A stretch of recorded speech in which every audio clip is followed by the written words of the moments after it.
Okay, welcome to the Insider series. Most musicians are talented, and that's not the problem. The problem is they're invisible to those who can actually move their career forward. They're sending emails into the void, playing shows to the same 30 people, waiting for someone to notice. Tonight, we fix that. We have an incredible guest on the call, Mr. Harry White, Managing Director of Hammerdown, a management company and booking agency based in the south coast of England with agents across the UK. He runs festivals, promotes show and build a company that works with acts such as Acid Rain and Struck Down. Doesn't just talk the music industry, he operates inside it. And today we get the conversation that most musicians never get to have. Harry, welcome to the Insider series. Before we get into it, give the room a 30-second version of who Hammerdown is and what makes you different from other management companies. Great. I'll keep it brief. So yeah, we started 10 years ago as a festival. We ran it for a few years pre-COVID, and then post-COVID, we set up a brand new festival. And at that festival, an artist asked us if we could manage them, if we looked after bands. At the time, we said no, and then a year later, we said yes. So when we set up the company, our whole vision was to try and do things differently. And because of our festival background of working with a lot of different rock and metal bands, a load of different artists, we were able to pick and choose all of the different things that that bands were voicing were their issues in the music industry. So that allowed us to build a company that sets itself apart in a lot of different ways. We are a promoter, we are a management company, we are a booking agency. What we try and do is combine everything into a one-stop shop for an artist. Incredible. It's very artist first, which I was really impressed with. Be honest with me. What's the single biggest mistake you see musicians make when they approach a management company? Good question. I think the first thing is understanding what they want and actually what they need from somebody in their team. Uh, a lot of people don't actually understand the difference between a manager and a booking agent. Mm. So I get somewhere between 8 and 10 bands approaching me a month to say that we need a manager. Can we hop on a call? We get on a call and they run through a little bit about their band, and I would have done my prior research. And two things have always struck me with almost every consultation I've ever done. One, bands say, "Yeah, we just wanna get more gigs, we wanna play some festivals." And so I have to say, "Okay, right, so you want a booking agent, not a manager, right? Let's clear that up straight away." And then secondly is it's knowing when to strike, in terms of that. I get a lot of bands come to me when they are brand new and they've only been playing shows for a couple of months, and they think, the time is right to pay a manager loads of money to take them to the stars, when in reality they haven't yet built the foundations that look attractive to a manager or a booking agent. Um, and it's something that I see every day with bands. Um, and I suppose it comes down to value, right? If you're a grassroots artist, you're probably going to be paying a manager or a booking agent a monthly retainer rather than working on commission because you just don't generate an income that's exciting for that agent yet, and that's fine. That's where most management companies start out. Um, and if you are a band that is set up, established, has done some tours, has got some tracks out, they're going to get better value for the same monthly fee that they're being charged than a band who has just emerged, who's written a couple of tracks, played a few pub gigs, and that's it. The agent is not going to be able to enhance that band as well as the first band, right? So it's really, really important to understand the point where you really need help in growing to another level. I think that's a mistake that a lot of artists make. Absolutely, and I get it all the time. I'm the exact same. They describe what they want, thinking it's manager, and it's not. It's a booking agent. Here at LMS UK, it's all about trying to get them ready for that step. So, 1,000 engaged super fans in fan clubs. So managing to right, if I can get them spending £8.30 a month, it's 100 grand a year. It makes it really attractive, not just the managers and booking agents, but the industry on the whole. So walk us through what a manager actually does day to day, because I think most musicians picture someone that makes phone calls on their behalf and takes 20%, but what's the reality? Yeah, I think it depends. I mean, I've networked with a lot of managers and a lot of different ages, and everybody runs their business slightly differently. Our job is to do whatever an artist needs from us. I think the reality is that every band has different strengths. And what you need to do is find a manager that can enhance the bits that you're not good at. So when I'm doing consultations every day, I might be in a Zoom call with 5 people, two of which work in marketing as their full-time living. They don't need my help and advice with social media campaigns. They're better at running them than I am anyway. Another band might have a full-time photographer or videographer in there in their band. So they don't need me to arrange their music video shoots. They don't need me to help source locations for photo shoots. They've got that stuff covered. So it's about understanding what it is that you actually need and what a manager can offer you. So, for example, we cover a lot of different areas. We work on social media strategies with our bands. The big word that I preach all of the time is being undeniable.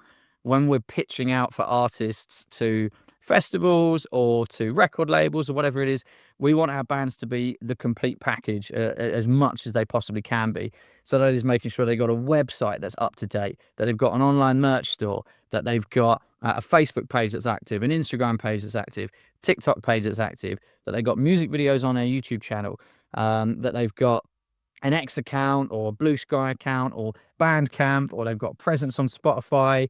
All of these things, what you don't want is for people to be able to pick holes in your band. And so we're here to help develop all of that back end stuff, including looking after things like their tours, whether it comes to booking van hire, booking vans for their tours, or tour managing on their behalf, arranging tour managers. There's a whole load of different stuff that gets done. But really, what it boils down to, what I say to bands in a consultation, is it's all the stuff that a band doesn't want to do, so that a band can focus on their art and the most important things. So all of the back end stuff that isn't their strengths, that's what I will deal with. I love that. Well, brilliant answer. People don't realize the level of detail, like you said, from booking bands. It's so true. What kind of, from a booking agent perspective, what scales are they looking at before they take an artist seriously? Is it monthly Spotify listeners, ticket sales, social following, that fan club I spoke about? What actually matters to you? Yeah, so I think it's a few things. One, before we get into the real nitty-gritty, the hard, cold facts that people can actually understand, I think from my perspective, the most important thing is working with good people who are realistic, have a vision at the same time, right? And I know those are contradictory points, but I can give examples if needs be. And people that are easy to get on with and easy to work with. Once I've got past that, then I'm choosing between bands to work with for other means, more readable metrics. So Spotify monthly listeners is certainly a part of it. It's important. Again, that undeniability, right? So it's being able to pitch a consistent product. What I have found on a lot of consultations is bands that might have 30,000 monthly listeners on Spotify, 200,000 views on a music video, 20,000 Instagram followers, but their Facebook page has got 800 likes and they haven't posted on it for a year, right? And their TikTok page, they set it up 2 years ago. They put one post on it. They've got 12 followers and they've never followed up on it, right? That is, when I'm pitching that artist, deniable. Because if and I know this as a festival director, right? I get 400 applications a year. I don't have time to listen to 400 bands. So it's really easy for me to discount two-thirds of those bands without even listening to them, just on the basis that some of them don't tick all of the boxes that I'm looking for. Yep. And then I can pick the 25 bands that play my festival from the remaining 150 or whatever it might be, right? Based on the talent and whatever else. So it's really, really important to be across the board. Now, that's something a manager can help with. A lot of the time, a manager will come in earlier than a booking agent, in my experience. Yeah. Um, Thanks, man. and the manager kind of helps get that band on track to a point that would be attractive for an agent. But what I don't want to do as an agent is make excuses when I'm talking to a band to say, we haven't been able to achieve what you want to do because of this reason and this reason and this reason. I want to have things set up before they come on board with me so that I don't have any excuses to make. If a band already has all of those things and I don't deliver a great service for them, then that's on me, right?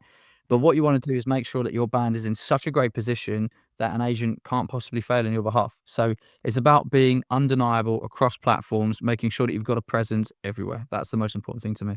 Incredible, incredible advice. With Hammerdown, you work with acts of different stages of their career. What Yeah. does the conversation look like when you're pitching a newer act to a promoter versus an established ones? What changes in that, how you position them? I think that's a great question, but I think you're pitching those bands to different people. And within that, you're naturally going to be pitching them in different ways. So, for example, at a grassroots level, a lot of promoters, work with each other. A lot of booking agents work with each other, and so I can very casually pitch a grassroots act to a local promoter in their area and say, hey mate, I've got this band, they're doing really great. I really tip them to go really far. Here's a couple of tracks. Let me know what you think. I'm probably not going to email for the tour support for Muse or for Guns N' Roses in that same way, right? So the level of my pitch is going to depend slightly on who I'm speaking to. I think that's an important distinction.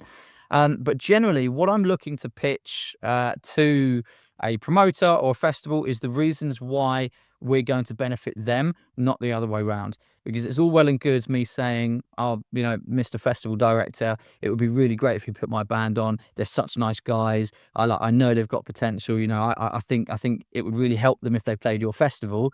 What I should really be saying is all of the reasons why our band is going to benefit you on your bill. And that's not about being arrogant and telling them they're the best band on the planet and they're gonna wipe the floor with everyone else and they're gonna be the best bands on the whole weekend of the festival. That's not the goal. But it's giving them the stats that they want to hear. Look, they've surpassed 50,000 monthly listeners on Spotify. They played in where your festival is in your city last year, and they sold 75 tickets at £15 a head. They have got a really strong TikTok presence.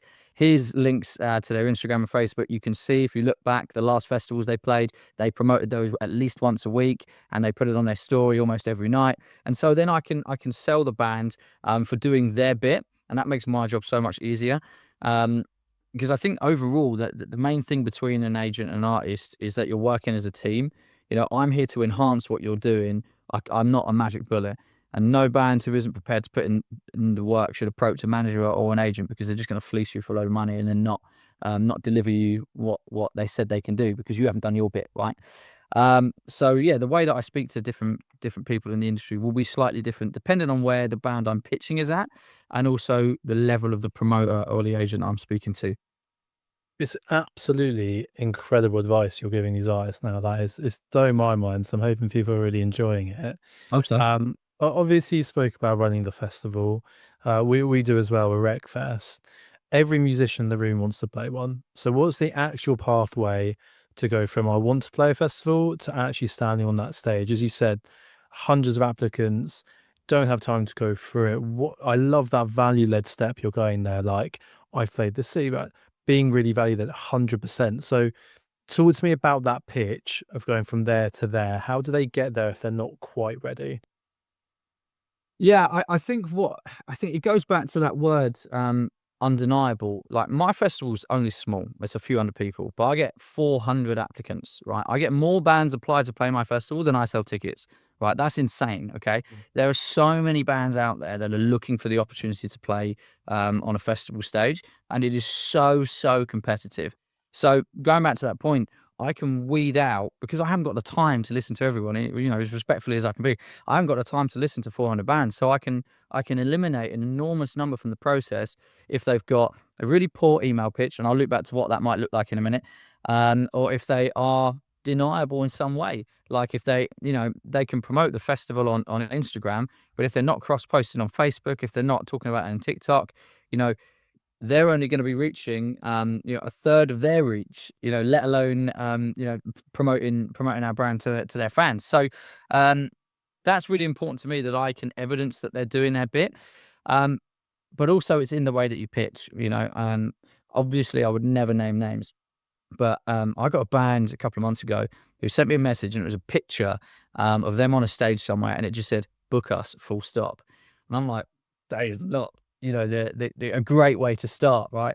And I said, "Really sorry, we're all full up for 2026. Feel free to drop us in for 2027." And they said, "Oh, so is that a deal then? We're playing 2027." And I'm like, chill out. Okay. Get a lot of bands apply. There's no need, And the dude was so outrageously rude, just this sense of entitlement that they deserve to play this festival. Be humble, be polite, be friendly in your email, and take the time to do your research. I've had emails where they've reached out and they've said, "Hey Henry," or like some other random name, rather than Harry. They've not taken the time to do their research on it.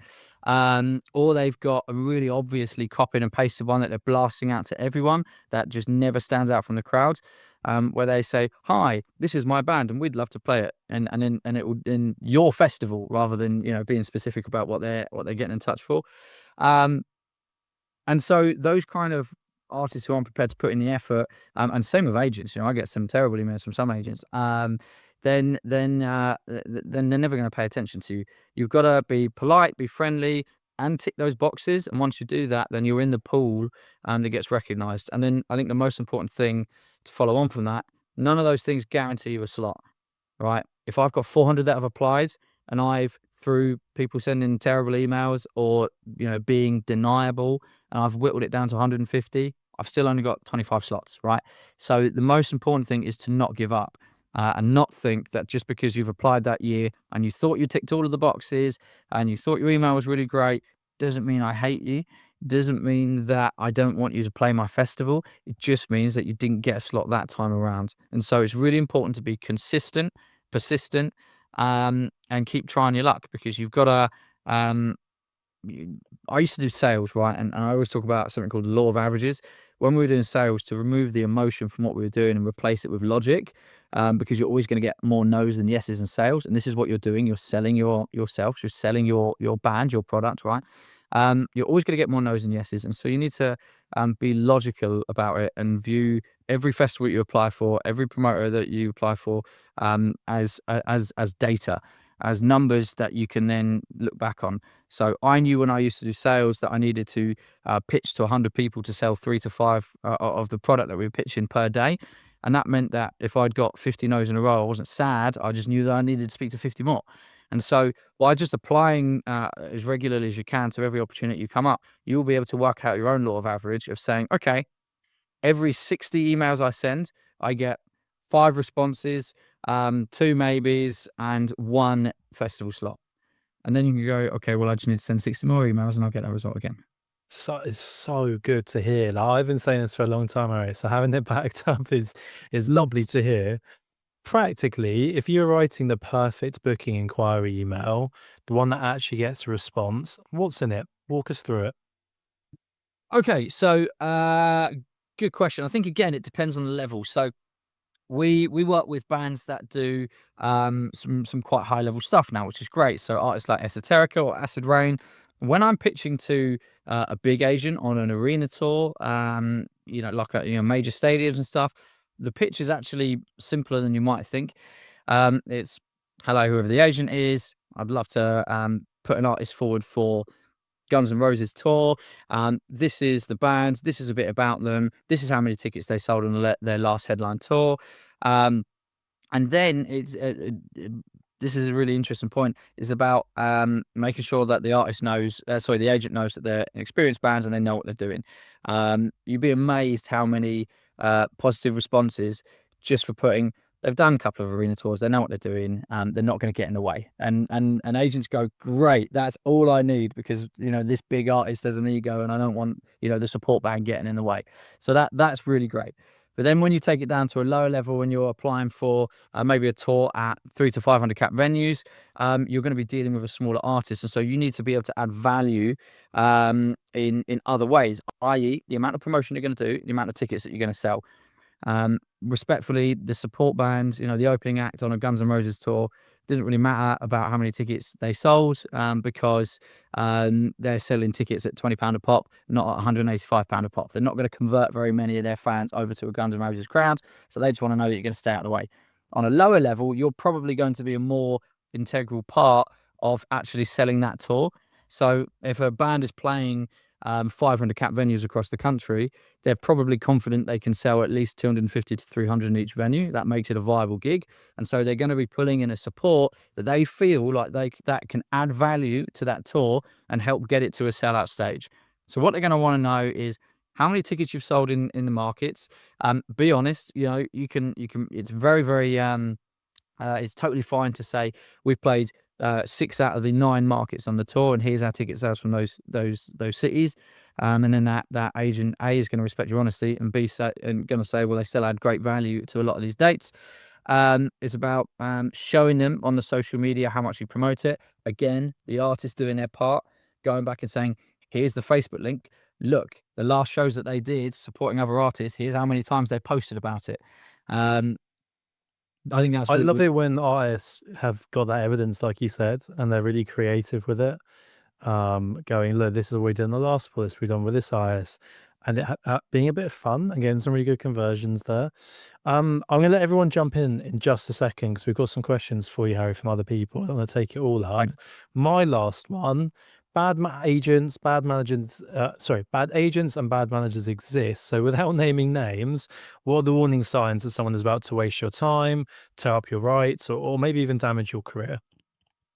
Good question. I think there's a few signs. One, it's you've got to understand what you want first of all, right? Because any agent, however great they are, cannot be helpful if they're not doing what you need them to do, or they're at a different level to where you're at. So it's really important first of all to understand where you're at. If you are a band or an artist that just wants to get some more gigs, just wants to play some more shows and have some fun, and they know they're not going to make it, but they just like playing gigs, you probably don't need a full-time agent that you're paying loads of money a month to, or sacrificing a percentage of your income to, because in reality, they're not achieving any greatness for you, and so you probably get away with a part-time person who has a full-time job who's going to help you out in the evenings and the weekends, and you're going to pay him a small amount of money. If you are a band that's taking it more seriously, then you're going to want to be working with somebody who is full time in the industry. I think that's really important. Somebody whose full time job it is to do this. Um, as an example, most of the artists I work with have full time jobs, which means that when opportunities come up, like festival applications have opened or a tour's been announced, they can't immediately jump on that because they're at work, meaning that the agent who works full time can jump on that opportunity immediately and be the first email in that agent's inbox of trying to secure that support slot or that tour or that festival, whatever it might be. So it's understanding where you're at in the industry. But then secondly, yeah, there are definitely cowboys out there. One thing that I do, I do this for bands as for other agencies when I'm working with other agents.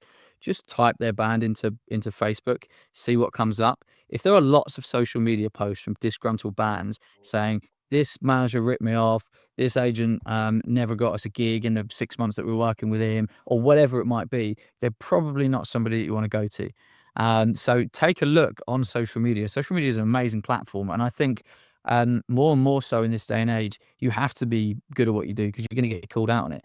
News spreads really fast, and I think social media, for all of its downsides, there's lots of things I don't like about social media. It does give the ability to suss out people that aren't doing what they should be doing. So do your research. Have a little look online. They might already have Google reviews that are good or bad. They might have Trustpilot reviews that are good or bad. So take your time to do that, and also um, make sure you're positioning yourself on a roster that you think is going to aid where you're at. Um, an agent can talk all the talk in the world. If they haven't even got a website and they're posting on Facebook 3 times a day about the same two bands they've managed for the last 5 years, they haven't got anywhere, then it's probably not the agency for you. Um, so yeah, I think it's really, really important to look at where you want to be and approach the agencies and the managers that have bands in that space already, because no agent or manager is going to have a major artist on their books if they're terrible. But I always say, speak to their artists, go speak to them directly, go message them. I've got some questions on the Discord, someone here that we're going to have to fire through. So the first one: where can I find an agent? Where do I look? Good question. So look up your favorite bands. Look up the bands that you're interested in and find who they're represented by, because that's always a great starting point. So, and this is actually how we built up our database of different agencies.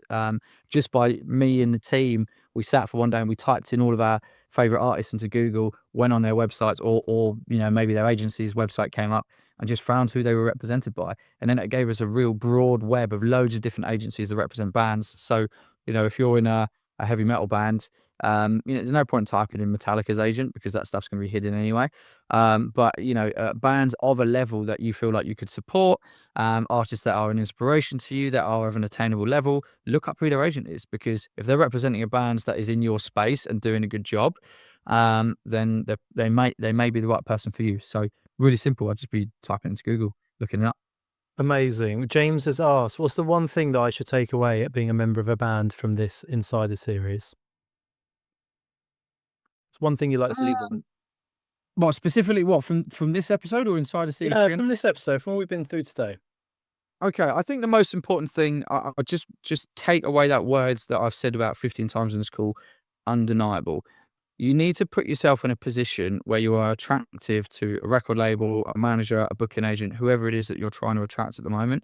And you do that by having the pieces all set up.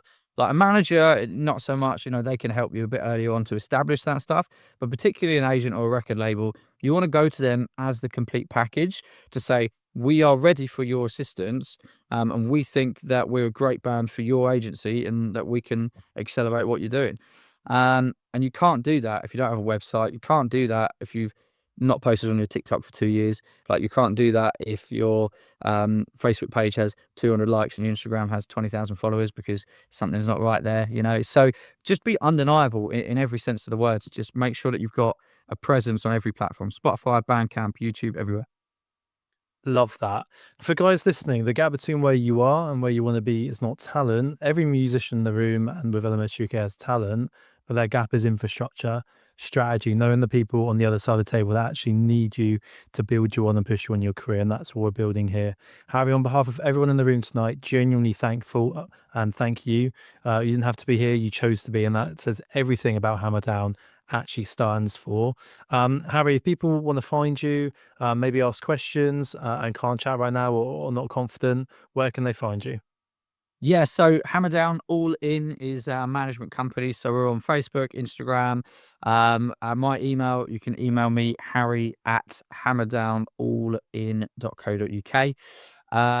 You can find us, everywhere. We are on all the platforms, and Hammerdown Festival is obviously present on all those platforms as well. And all of the details, if you have missed it, we have got hammerdownallin.co.uk is our management company's website.